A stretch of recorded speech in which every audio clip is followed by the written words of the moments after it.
पढ़ने वाले हैं ग्रुप 16 एलिमेंट्स के बारे में। स्टार्ट करेंगे आज हम, तो इंट्रोडक्शन से स्टार्ट करते हैं। ग्रुप 16 एलिमेंट्स जो होते हैं, इसमें आने वाले एलिमेंट्स का नाम है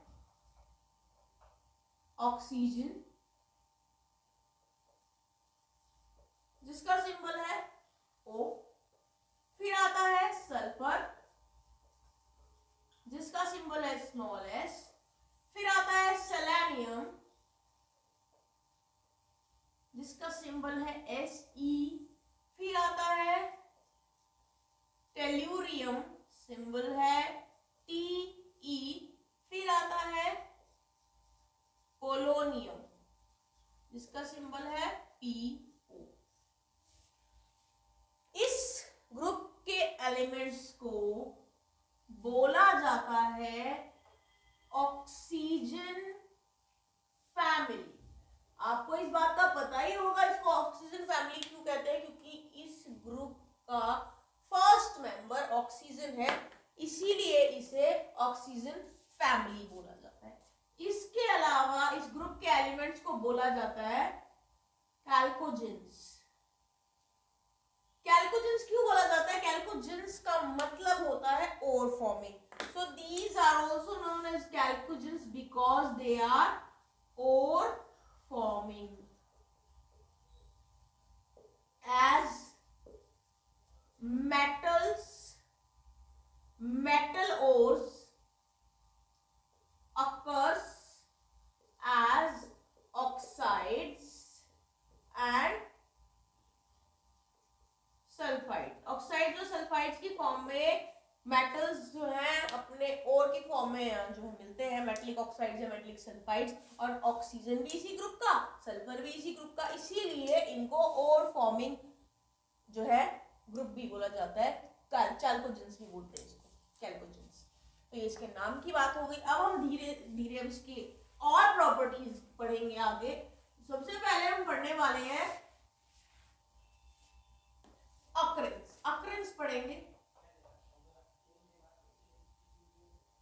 अक्रेंस पढ़ते हैं इसकी, तो सबसे पहले मेंबर है ऑक्सीजन। तो हम ऑक्सीजन की अक्रेंस से स्टार्ट करेंगे। तो ऑक्सीजन से स्टार्ट करते हुए मैं आपको बता दूं, जो ऑक्सीजन है it is the most abundant of all the elements। सारे एलिमेंट्स जो इस ग्रुप के हैं उन सब में से सबसे ज्यादा अबंडेंट ऑक्सीजन ही है। तो it occurs in free state as O2। O2 की फॉर्म में फ्री स्टेट में अकर करता है, और ये आपका 21% अप्रॉक्सीमेटली जो है एटमॉस्फेयर का बनाता है।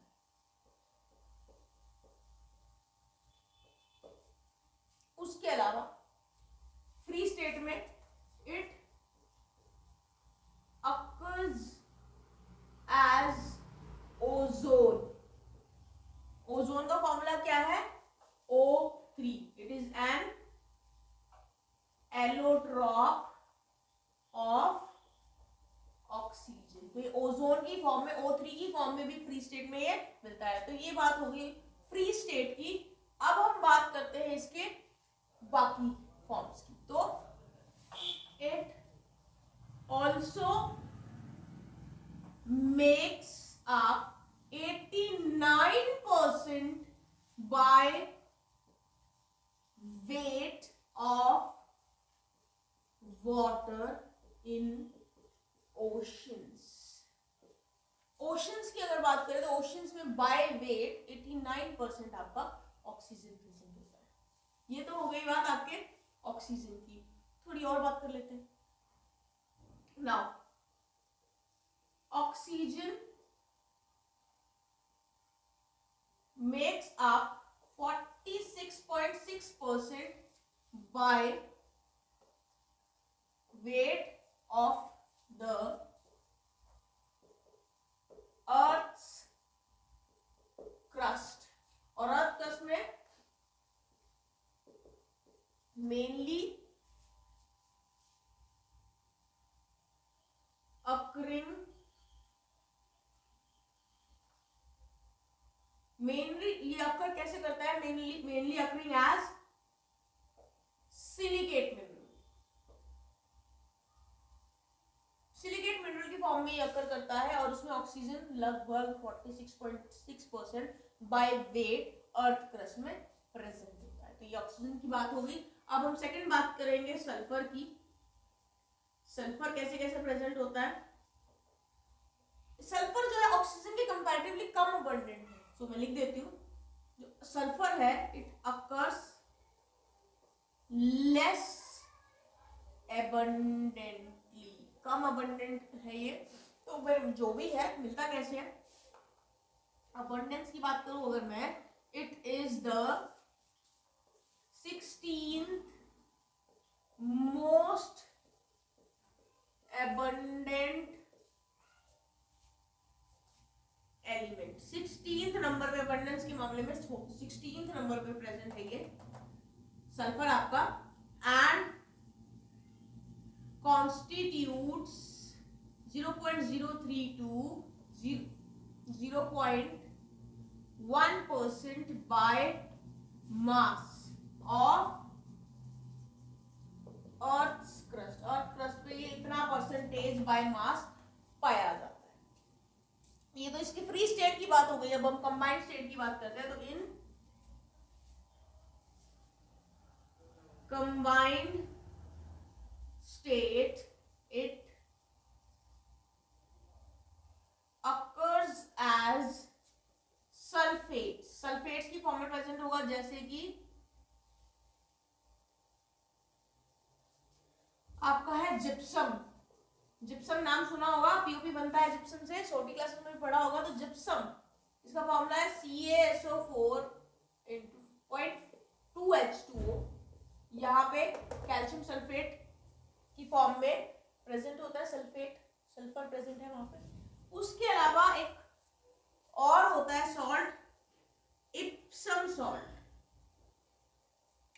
ये मैग्नीशियम सल्फेट होता है, MgSO4 7H2। तो यहाँ पे सल्फेट की फॉर्म में आपका सल्फर प्रेजेंट है। फिर होता है एक बेराइट जो होता है BaSO4, जहां पे भी सल्फर सल्फेट की फॉर्म में प्रेजेंट है। और उसके अलावा इट अकर्स एज सल्फाइड्स की फॉर्म में प्रेजेंट होता है, सल्फाइड सच एज गैलेना नाम सुना है।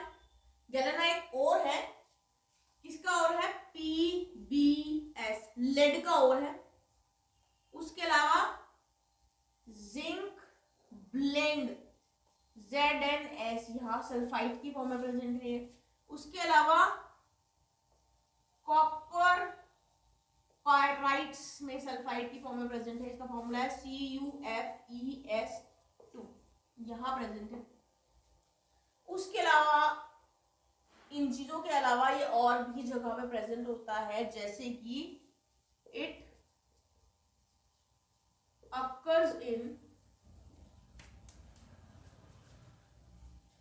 फ्री स्टेट में इन वॉल्केनिक एरियाज में जहाँ पे वॉल्केनिक eruptions होती है या हुई होंगी, उन एरियाज में फ्री स्टेट में सल्फर मिलता है।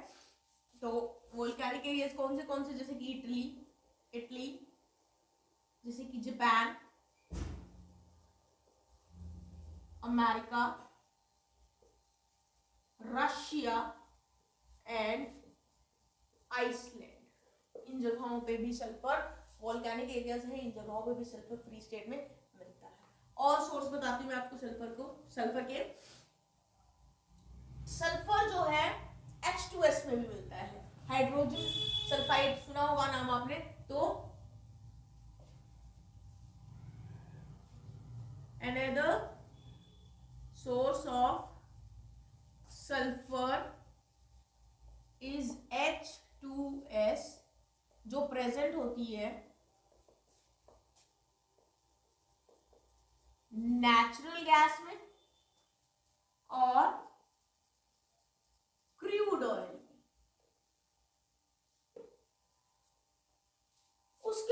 भी सल्फर काफी जगह पर मिलता है, लिविंग मैटर में सल्फर मिलता है। तो देखिए sulphur is present in living matter, living matter में सल्फर प्रेजेंट है और किस फॉर्म में प्रेजेंट है, and is the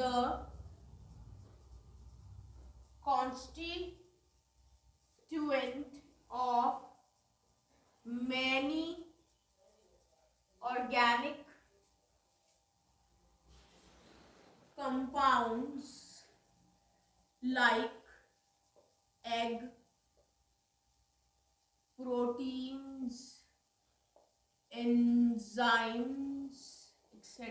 egg protein enzymes में भी प्रेजेंट होता है। उसके अलावा मैं आपको बता दूं हेयर्स में भी प्रेजेंट होता है, वूल में भी प्रेजेंट होता है, गार्लिक में भी प्रेजेंट होता है, काफी सारी चीजों में ये प्रेजेंट होता है। ये तो बात हो गई ऑक्सीजन और सल्फर की। बाकी जो एलिमेंट्स हैं उनकी भी बात करते हैं।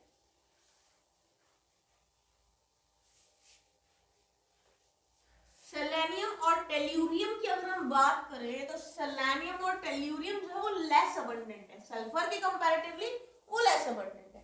तो देखिए third point, selenium and tellurium are less abundant than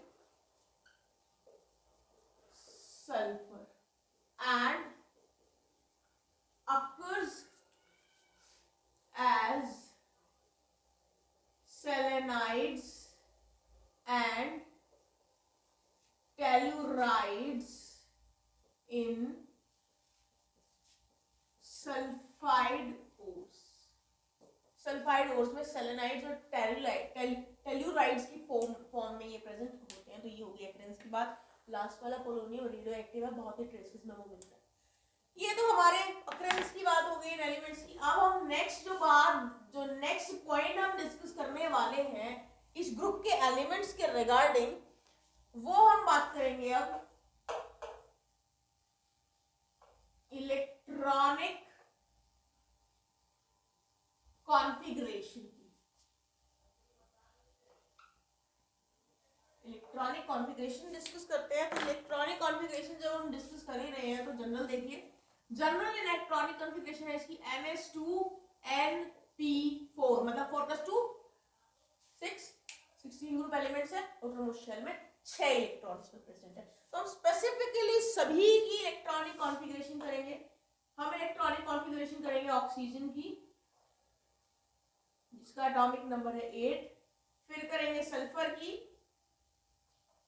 जिसका एटॉमिक नंबर है 16, फिर करेंगे हम सेलेनियम की जिसका ऑक्सीडेशन नंबर है 34, फिर करेंगे टेल्यूरियम की ऑक्सीडेशन नंबर है 52, देन पोलोनियम जिसका ऑक्सीडेशन नंबर है 84। इन सब की हम इलेक्ट्रॉनिक कॉन्फ़िगरेशन करने वाले हैं। ऑक्सीजन की है 1s2 2s2 2p4, सल्फर की है 1s2 2s2 2p6 3s2 3p4, selenium की है 1s2 2s2 2p6 3s2 3p6 3d10 4s2 and 4p4। Tellurium की है 1s2 2s2 2p6 3s2 3p6 3d10 4s2 4p6 फिर 4d10 5s2 5p4। ये tellurium की electronic configuration हो गई। पोलोनियम लास्ट एलिमेंट की है 1s2 2s2 2p6 3s2 3p6 3d10, फिर आपके आ जाती है 4s2 4p6 4d10 4f14 5s2 5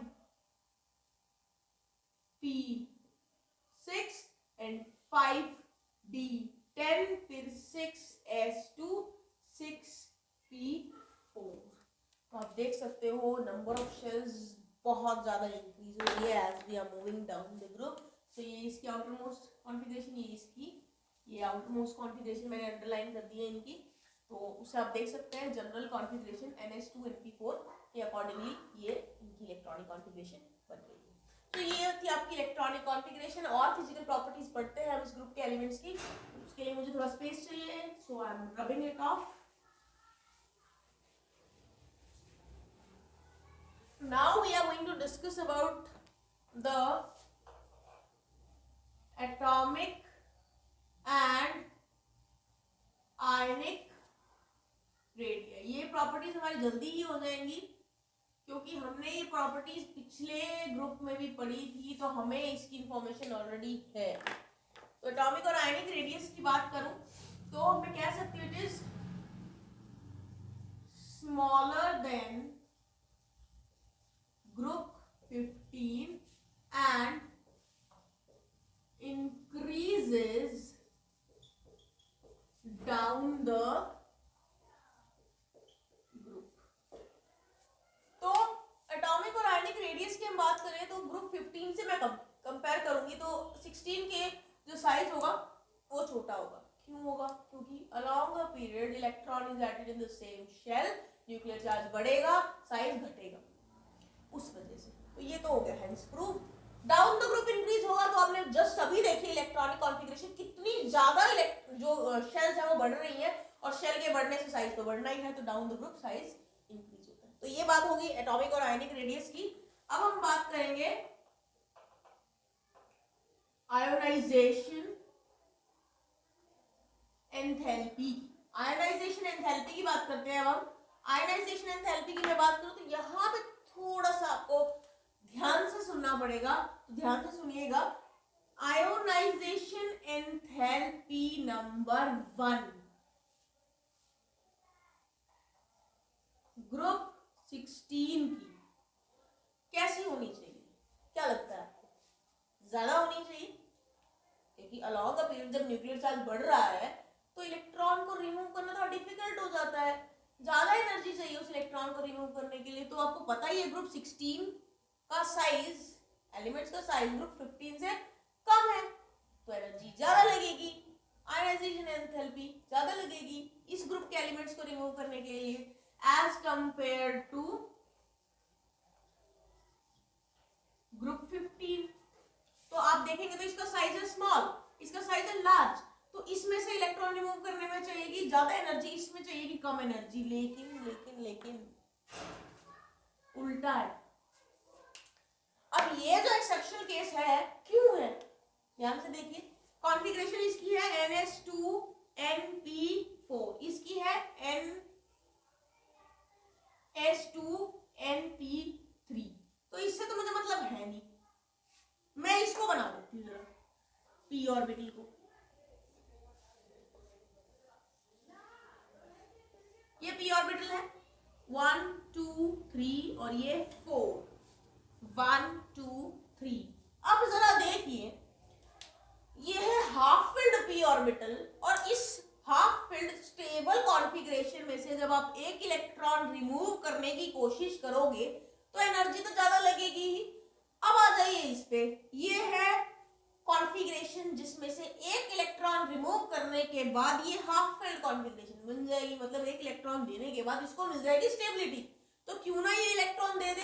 तो इलेक्ट्रॉन रिमूव करने में इसलिए इसमें कम एनर्जी लगती है पहला इलेक्ट्रॉन रिमूव करने के लिए, क्योंकि वो इलेक्ट्रॉन रिमूव होने के बाद इसको स्टेबल कॉन्फ़िगरेशन मिल रही है। सो ये है कारण कि फर्स्ट आयोनाइजेशन एंथैल्पी ग्रुप 16 की ज्यादा होनी चाहिए, पर कम क्यों है? क्योंकि इसकी कॉन्फ़िगरेशन ऐसी है कि उसमें से एक इलेक्ट्रॉन रिमूव करने के बाद स्टेबल कॉन्फ़िगरेशन बन जाती है, और इस वजह से एनर्जी कम चाहिए होती है उस इलेक्ट्रॉन को रिमूव करने के। तो ये रीजन है इसका। फिर उसके बाद डाउन द ग्रुप की अगर हम बात करें तो डाउन द ग्रुप तो आपको पता ही है, तो डाउन द ग्रुप लिख देती हूं मैं।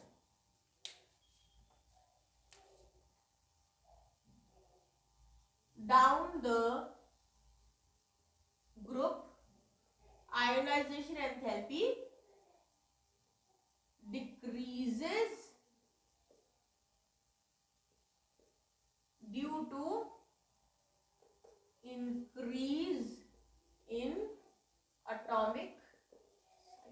तो डाउन द ग्रुप साइज बढ़ रहा है तो इजीली इलेक्ट्रॉन रिमूव हो ही जाएंगे। तो ये हो गई बात आयनाइजेशन एंथैल्पी की। नेक्स्ट एक और प्रॉपर्टी पढ़नी है हमें,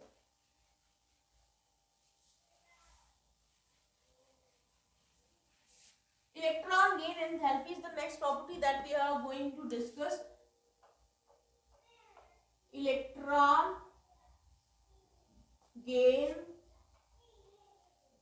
enthalpy, इलेक्ट्रॉन गेन एंथैल्पी हम पढ़ने वाले हैं। इलेक्ट्रॉन गेन एंथैल्पी, इलेक्ट्रॉन को गेन करने के बाद रिलीज होने वाली एनर्जी की मैं बात कर रही हूँ। एनर्जी रिलीज हो रही है तो मैं बात कर रही हूँ नेगेटिव इलेक्ट्रॉन गेन एंथैल्पी की, मींस रिलीज होने वाली एनर्जी की बात कर रही हूँ। तो देखिए, the group 16 elements have 2 less electrons than the nearest noble gas configuration। Therefore have high tendency to accept 2 electrons and acquire noble gas configuration next only to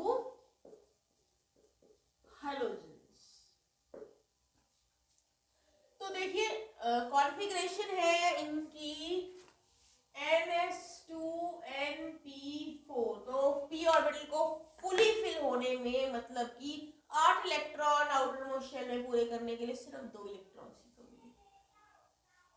ठीक है, तो इस वजह से इस ग्रुप के एलिमेंट्स की है strong tendency to accept 2 electrons, ताकि वो nearest noble gas configuration acquire कर सके। लेकिन वो स्ट्रॉन्ग टेंडेंसी हेलोजन से नेक्स्ट है, क्योंकि सबसे ज्यादा स्ट्रॉन्ग टेंडेंसी इलेक्ट्रॉन एक्सेप्ट करने की हेलोजेंस की है फर्स्ट नंबर पे, सेकंड नंबर पे है इस ग्रुप के एलिमेंट्स की।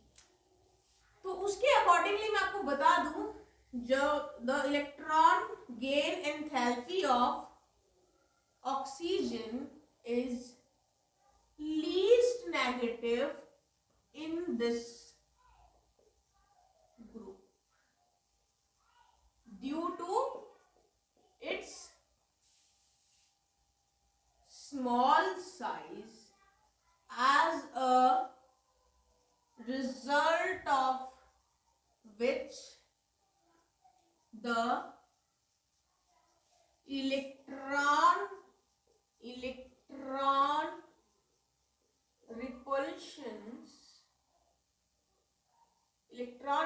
repulsions in the relatively small 2p subshells are comparatively large, and hence the incoming electron are not accepted with the same ease as in case of other elements of this group. तो ये बड़ी important बात है कि यहाँ पे जैसे कि मैंने आपको बताया कि इस ग्रुप के एलिमेंट से स्ट्रॉन्ग टेंडेंसी इलेक्ट्रॉन को एक्सेप्ट करने की, 2 इलेक्ट्रॉन को एक्सेप्ट करने की। लेकिन ऑक्सीजन के केस में ये लीस्ट है, क्योंकि उसका साइज है छोटा। साइज छोटा होने के कारण आने इलेक्ट्रॉन ऑक्सीजन एटम में, उन दोनों के बीच में इलेक्ट्रॉन इलेक्ट्रॉन रिपल्शन होंगी स्मॉल साइज की वजह से। 2p काफी स्मॉल साइज का है, तो वो रिपल्शन क्रिएट करेगा आने वाले इलेक्ट्रॉन के साथ, और रिपल करेगा वो। तो इस वजह से रिपल्शन के कारण जो इनकमिंग इलेक्ट्रॉन है वो इतना जल्दी एक्सेप्ट नहीं होता ऑक्सीजन के केस में as compare to other elements of these group. तो बाकी एलिमेंट्स उस इलेक्ट्रॉन को वेलकम करते हैं क्योंकि इलेक्ट्रॉन क्लाउड में डिस्ट्रीब्यूटेड होता है। यहाँ पे छोटा साइज होने की वजह से इलेक्ट्रॉन क्लाउड लिमिटेड है, कंडेंस्ड है, आने वाले इलेक्ट्रॉन को रिपेल करता है, इस वजह से उसकी नेगेटिव इलेक्ट्रॉन गेन एंथैल्पी सबसे कम है अपने ग्रुप के अंदर। तो ये बात होगी इलेक्ट्रॉन गेन एंथैल्पी की। वैसे डाउन द ग्रुप तो डिक्रीज हो रही है, इसकी एक्सेप्शनली कम है, बाकी डिक्रीज होनी है क्योंकि साइज एटम का बड़ा होता चला जाता है, तो इलेक्ट्रॉन को उतना ज्यादा इजीली एक्सेप्ट करना पॉसिबल नहीं होता। तो ये होगी electron gain enthalpy. Next property पढ़ेंगे हम, एक और प्रॉपर्टी इलेक्ट्रोनेगेटिविटी हम पढ़ने वाले हैं।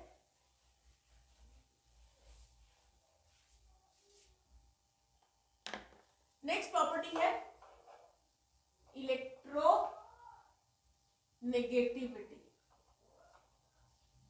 क्या होती है इलेक्ट्रोनेगेटिविटी?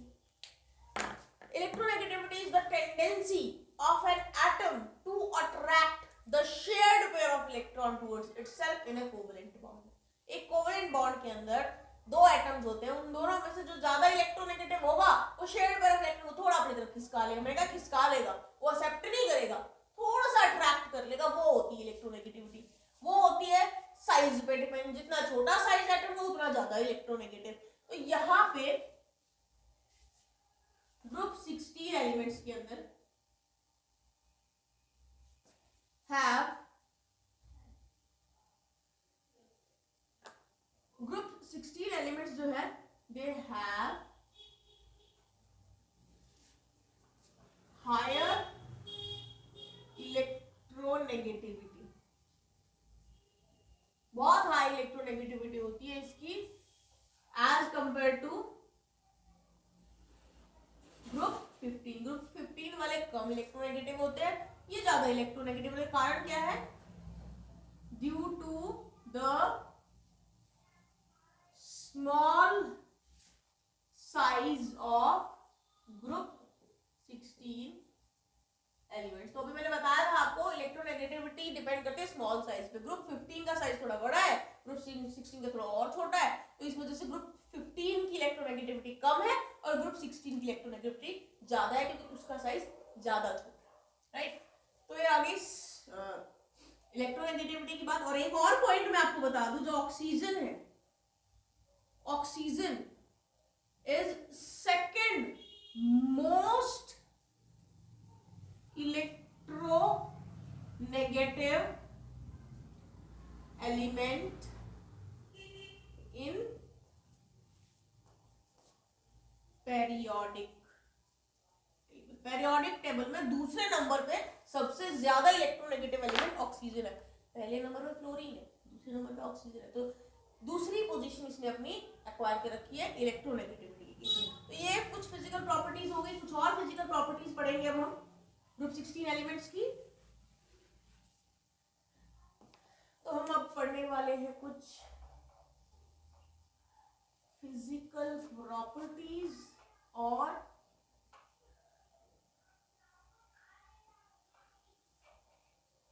देखिए फिजिकल प्रॉपर्टीज पढ़ते हैं। तो सबसे पहली प्रॉपर्टी मैं आपको बता दूं, हम बात करेंगे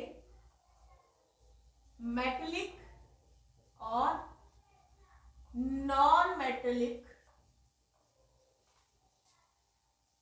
कैरेक्टर की। मेटेलिक और नॉन मेटेलिक कैरेक्टर की बात करेंगे तो उसके लिए मैं आपके सामने लिखने वाली हूँ इस ग्रुप के एलिमेंट्स के नाम। Oxygen, sulphur, selenium, tellurium and polonium. इनमें से ये दोनों तो नॉन मेटल्स हैं, ये दोनों मेटलॉइड्स हैं और ये है आपका मेटल। तो इसे देखते हुए मैं कह सकती हूं कि मेटेलिक कैरेक्टर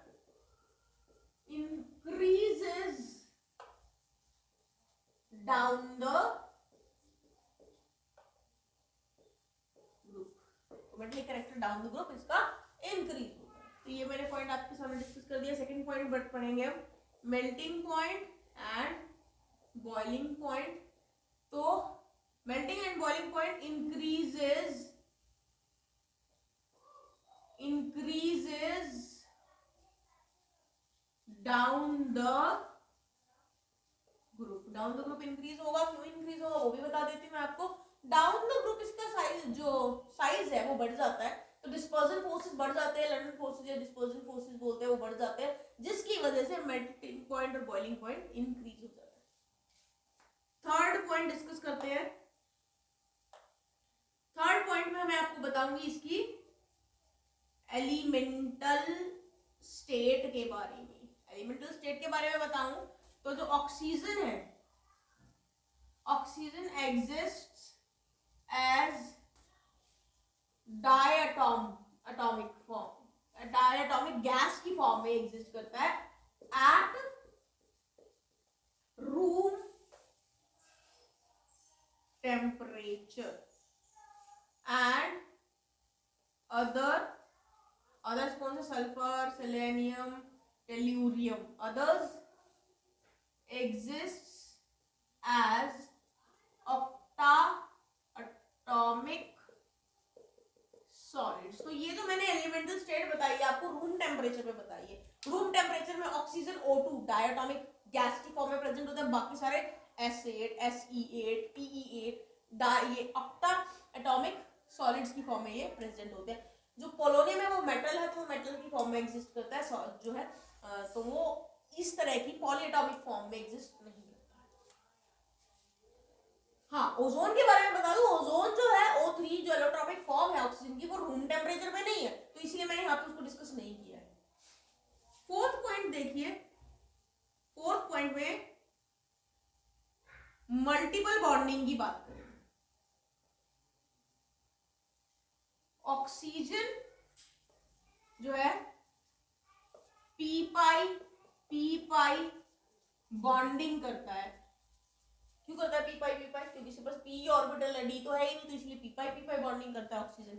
तो oxygen forms P pi bonding, but other